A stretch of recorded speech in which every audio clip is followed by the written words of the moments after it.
იმერეთში გლეხები ფაროსანას ვერაფერს უხერხებენ და ყოველწლიურად მოსავალი უფუჭდებათ.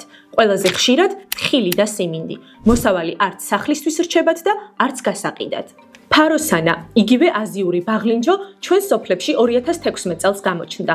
მთავრობამ მასთან ბრძოლა 2017 წელს დაიწყო და დღემდე 180 მილიონი ლარიც დაახარჯა ამ საქმეს, თუმცა პრობლემა დღესაც მოუგვარებელია.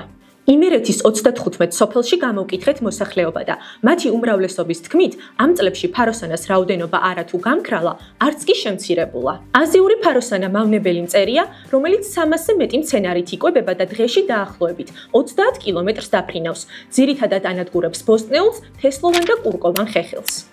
ამ მავნე მწერთან ბრძოლა ევალება სურსათის ეროვნულ სააგენტოს. ისინი ფაროსანას გასანადგურებლად ყოველწლიურად მილიონობით ლარს ხარჯავენ.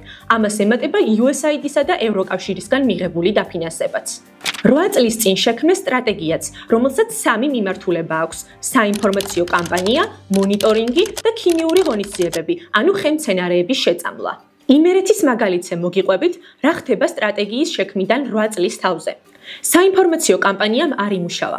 სააგენტოს მიერ გავრცელებული საინფორმაციო რგოლები და ბუკლეტები ხალხთან ვერ აღწევს. მოსახლეობა ვერ ერკვევა, როგორ უნდა ებრძოლოს მავნებელს სახლის პირობებში. 35 სოფელში ფაროსანა არ მოისპო, უმრავლესობაში კი არც შემცირდა. ზოგიერთ სოფელში ქიმიურმა ღონისძიებებმა ფაროსანას ნაცვლად სასარგებლო მწერები გააქრო.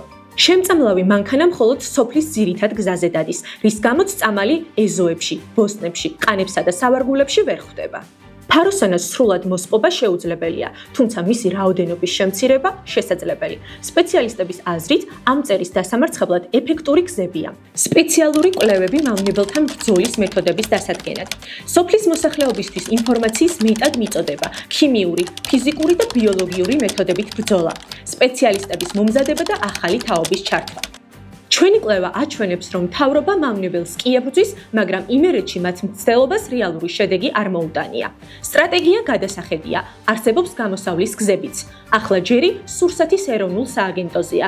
შეისმენს კრიტიკას და შეცვლის ბრძოლის მეთოდებს თუ გააგრძელებს სახელმწიფო ბიუჯეტიდან მილიონობით ლარის არაეფექტიან ხარჯვას.